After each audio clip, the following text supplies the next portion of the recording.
with the matte painting is that sometimes when you have a camera move, you may see, if you're just using the same basic template of the overall image, you may not be able, you'll see maybe duplicates of mountains you cropped out.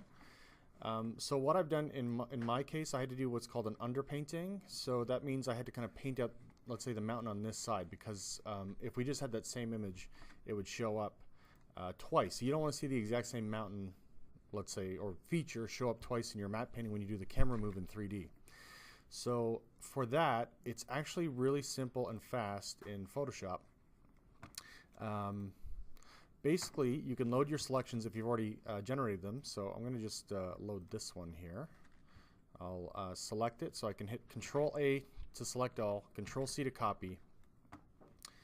And you can duplicate that layer if you want. So I'll duplicate the layer, turn off my other layers below, create a new layer, layer mask, and then if you Alt-click on the layer mask, you can paste in that image. Let me just go back and make sure I copied all that. So Control A, Control C, Alt-click on this, Control V.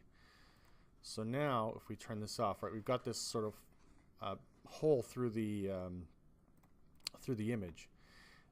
What you can do instead, though, I'm going to actually right-click and disable the mask, and if you Control-click on that, it actually loads that as a selection. So Control-clicking on either a layer that has actual erased areas will load that as a selection, or Control-clicking on a layer mask will load it as an actual selection into your scene. So I want to basically get the selection of it without deleting it. I'm going to invert my selection with Control-Shift-I. And there's this amazing function in Photoshop. If you hit Shift F5, you can switch to a content-aware fill. And if you hit OK, chances are, well, let's see what it's doing. Content-aware fill. Actually, I think I'm still selected on the layer mask. Let me just select the actual color pixels and go back to Shift F5.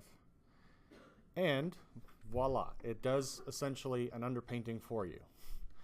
You can hit Control D to deselect, and then you can hit J. So J should activate, it may activate one of multiple healing brushes. There's different types.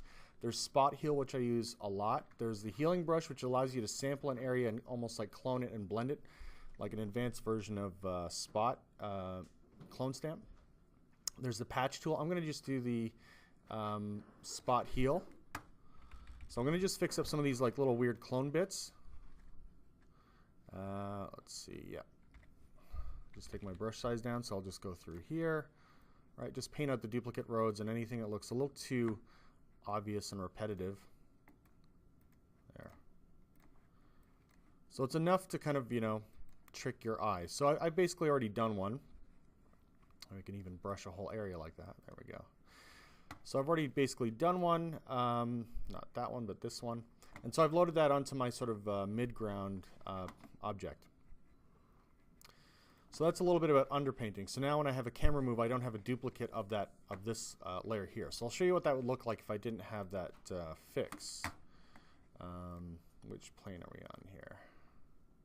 I think it's going to be, no, that one. I should really have named my planes better, but yeah, I think it's this one here. Let me just move it. There we go. Yeah, it's this plane here. So like I said, if I just loaded the default camera projection, it may not turn out so well.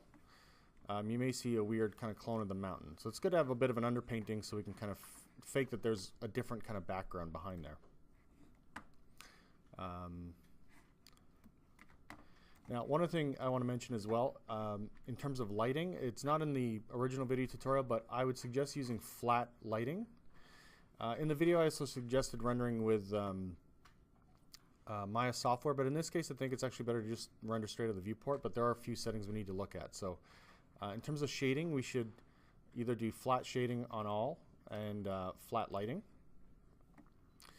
And in terms of quality settings, I want full HD, so I'm going to switch my render options to full HD. So you just want to pull this from here, so full 1080. So even if your painting's 4K, we can scale that down to 1920 by 1080.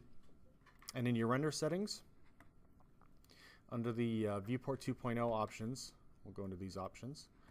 It's really two sets of options I'm interested in.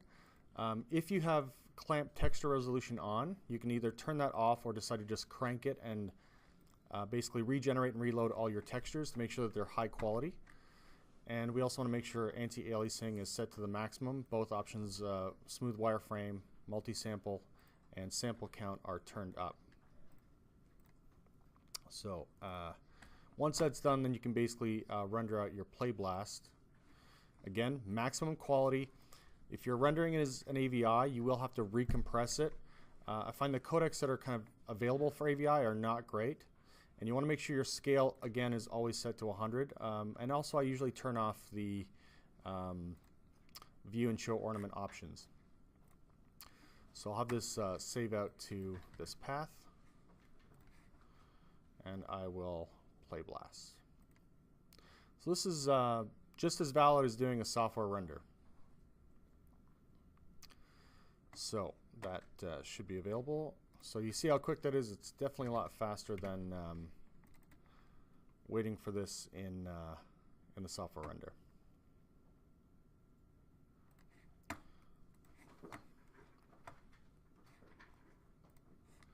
So let me just double check one other thing. In terms of my display options, I usually want to make sure my resolution gate is on, and overscan should be set to 1. There. So again, I should have done from render settings instead of from Windows. So this is why I'm getting the white masking effect. So I can just play blast again.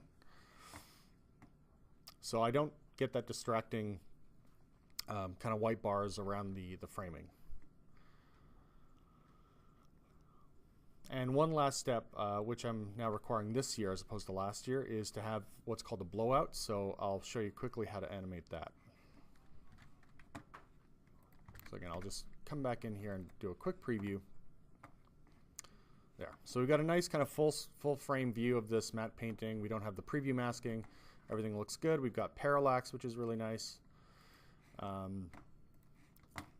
So I'm going to extend my timeline. Right now it's at 120. I'll set it to 240.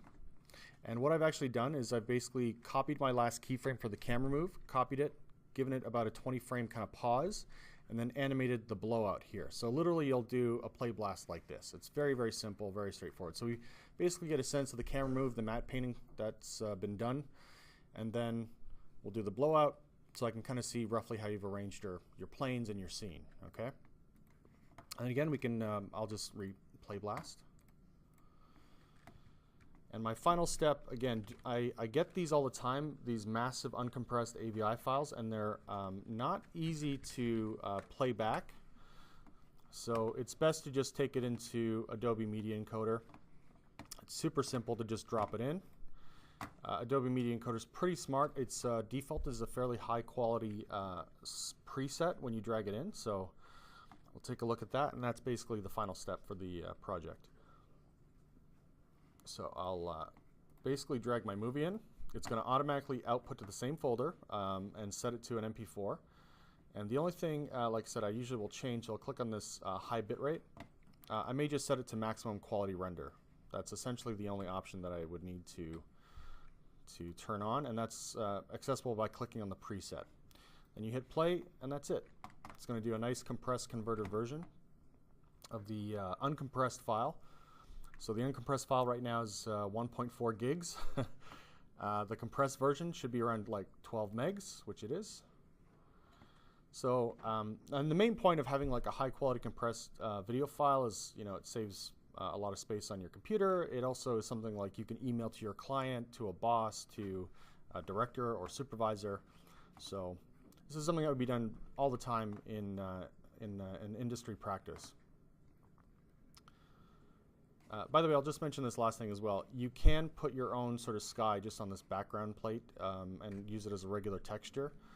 You just have to make sure you sort of match the perspective and the lighting angle. But that's basically it.